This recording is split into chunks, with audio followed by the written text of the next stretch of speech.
Politics वाला, आओ राजनीति करें। नमस्कार, आप देख रहे हैं पॉलिटिक्स वाला पीएम टाइम। मैं पंकज मुकाती। सबसे पहले बात करेंगे इंदौर की, इंदौर के एमवाय अस्पताल की। इंदौर के एमवाय अस्पताल में चूहों के काटने के बाद 2 बच्चों की मौत के मामले में मेडिकल कॉलेज के डीन डॉक्टर अरविंद घनगोरिया और एमवाय अस्पताल अधीक्षक डॉक्टर अशोक यादव को जिम्मेदार ठहराया गया है। जांच कमेटी में आयुष्मान भारत के सीईओ डॉक्टर योगेश भरभट थे। उनकी अध्यक्षता वाली कमेटी ने यह जांच की और इसकी रिपोर्ट 8 अक्टूबर 2025 को हाईकोर्ट की इंदौर खंडपीठ में सबमिट की गई है। इस मामले में 2 मासूमों की मौत के बाद भी लंबी राजनीति चली। डीन डॉक्टर अरविंद घनगोरिया को एक बड़े समूह ने दलित बताते हुए उनको बचाने की कोशिश की। ये बताने, दर्शाने और दिखाने की कोशिश की गई कि डॉक्टर घनगोरिया दलित है, इसलिए उन पर कार्रवाई की तैयारी है। ये भी कहा गया कि अस्पताल अधीक्षक डॉक्टर अशोक यादव को नहीं हटाया जाएगा या उन पर कोई कार्रवाई नहीं की जाएगी या उन्हें जिम्मेदार नहीं बताया जाएगा क्योंकि वो यादव हैं। पर कमेटी ने डॉक्टर यादव और घनगोरिया दोनों को इसके लिए जिम्मेदार माना है। 2 बच्चों की चूहों से मौत के लिए इन दोनों डॉक्टरों को जिम्मेदार माना गया है। बेहतर तो यह होता कि डॉक्टर घनगोरिया और डॉक्टर यादव इन 2 मासूमों की मौत के बाद नैतिकता के आधार पर खुद जांच होने तक अस्पताल से खुद को अलग कर लेते, पर यह संभव नहीं था। पर देखिए, हमारी इंसानियत इतनी गिर चुकी है कि हम 2 मासूमों की मौत पर भी जातिवादी राजनीति कर रहे हैं। डॉक्टर घनगोरिया को अचानक दलित बताकर उनके साथ अन्याय होने की बात कही गई। दलित वर्ग को कुछ विशेष सुविधा से किसी को ऐतराज नहीं। पॉलिटिक्स वाला को भी दलितों को विशेष सुविधा, शिक्षा, सहायता से कोई ऐतराज नहीं है, बिल्कुल मिलना चाहिए। पर दलित होने से आप जिम्मेदारी से मुक्त नहीं हो सकते। दलित होने से आप 2 मासूमों की मौत की जिम्मेदारी लेने से नहीं बच सकते। दलित होने के नाते आप दोषी नहीं कहे जाएंगे या दोषी नहीं हो सकते, इसका सर्टिफिकेट आपको नहीं मिल सकता। खासकर डॉक्टर अरविंद घनगोरिया को खुद को दलित और बेचारा कहलवाने की राजनीति से बचना चाहिए।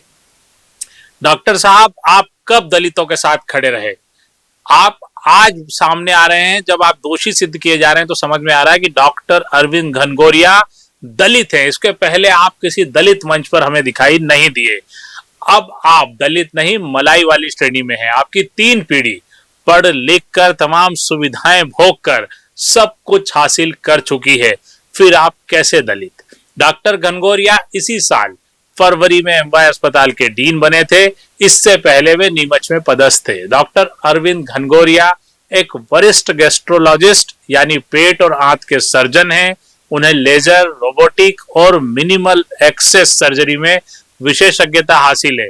उन्हें 25 वर्षों से अधिक के अनुभव के साथ 25,000 से अधिक बड़ी सर्जरी करने का श्रेय दिया जाता है। निश्चित ही वे अच्छे डॉक्टर हैं। उनकी डॉक्टरी पर किसी को बिल्कुल भी संदेह नहीं है। उनकी पत्नी भी डॉक्टर है। उनकी पत्नी पर सरकारी बंगले से प्राइवेट क्लिनिक चलाने के आरोप लगे थे। खुद डॉक्टर घनगोरिया के प्रोफेसर होने का मामला भी अदालत में है। पर निश्चित तौर पर डॉक्टर घनगोरिया अच्छे डॉक्टर हैं, इसमें कोई संदेह नहीं है। एमजीएम मेडिकल कॉलेज के डीन डॉक्टर घनगोरिया के सियासी रिश्तों से भी आपको रूबरू कराते हैं, जिसके कारण कई मौकों पर वे जांच से बचते रहे या उन्हें कुछ विशेष लाभ मिलते रहे। डॉक्टर घनगोरिया पूर्व मंत्री गौरीशंकर शेजवार के दामाद हैं, जिनके रसूख का लाभ वे वर्षों से लेते ही रहे हैं। इंदौर में और मेडिकल से जुड़े हुए लोगों को इसकी अच्छे से जानकारी है। इंदौर में डीन पद पर उनकी नियुक्ति में उनकी वेस्कुलर सर्जन वाली काबिलियत गौण हो जाना भी उचित नहीं है। जब वे डीन पद पर स्थानांतरित होकर नीमच गए थे, तब भी माना जा रहा था वे जल्दी ही एमजीएम यानी कि महात्मा गांधी मेडिकल कॉलेज इंदौर लौट आएंगे। इसी साल फरवरी में उनकी वापसी हुई। उस वक्त डॉक्टर घनगोरिया की पद स्थापना का विरोध करने वाले कह रहे थे कि अभी तो उनका प्रोफेसर पद को लेकर चल रहा न्यायालयीन विवाद ही नहीं सुलझा है, तो डीन कैसे हो गए? जी हाँ, उनकी प्रोफेसरी का विवाद भी कोर्ट में है। विवाद उनके साथ उनकी पत्नी की नियुक्ति को लेकर भी था। हालांकि केंद्रीय मंत्री, मामा और मध्य प्रदेश के पूर्व मंत्री ससुर हों तो क्या इतनी छूट भी नहीं मिलना चाहिए कि डीन और डॉक्टर पत्नी एक ही कॉलेज में रह सके? वैसे भी वो ऐसे पहले डीन तो है नहीं, उनके पहले महात्मा गांधी मेडिकल कॉलेज में डीन रहे एल.एच. शर्मा, एस.के. बंडी, डॉक्टर डी.के. तनेजा, राजकुमार माथुर भी ऐसे डीन रहे जिनकी पत्नियां भी इसी कॉलेज में पदस्थ रही, पर इनमें से किसी पर अपने सरकारी बंगले से लेव चलाने के आरोप नहीं लगे हैं या निजी प्रैक्टिस करने के आरोप नहीं लगे हैं। अब मूल सवाल यानी दलित वाले हल्ले पर आते हैं। तो सवाल ये है कि यहां तक पहुंचे तब किसी ने ये नहीं कहा कि ये एक दलित हैं। इनकी 3 पीढ़ी तमाम सरकारी योजनाओं का लाभ लेकर फल फूल चुकी है, अब ये क्रीमी लेयर में है। ऐसे में वे अगर गलत हैं तो दोषी माने ही जाने चाहिए।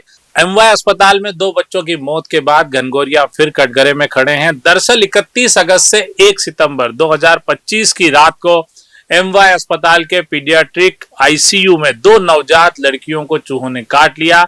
एक बच्ची 1.2 किलो वजन की थी जिसे माता पिता ने छोड़ दिया था, जबकि दूसरी 1.6 किलो की थी। एक की मौत 1 सितंबर को, दूसरी की 3 सितंबर को हो गई। डॉक्टरों ने मौत का कारण जन्मजात विकृति, सेप्टिसीमिया और निमोनिया बताया, लेकिन चूहा काटना स्थिति बिगड़ने का मुख्य कारण था। भारी बारिश और टूटी पाइपलाइन से चूहे घुसे थे। जांच के बाद एमजीएम मेडिकल कॉलेज के डीन डॉक्टर अरविंद घनघोरिया को दोषी ठहराया गया।